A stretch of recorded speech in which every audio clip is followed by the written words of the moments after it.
Transparent PC cases cost $800 and give you literally 0 FPS boost. 0.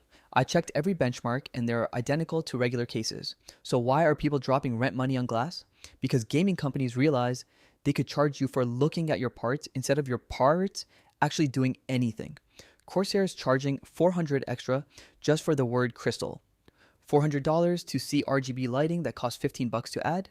Then you got the markup pyramid, same motherboard, same GPU, same everything, but suddenly it's a limited edition transparent build and it's $2,000.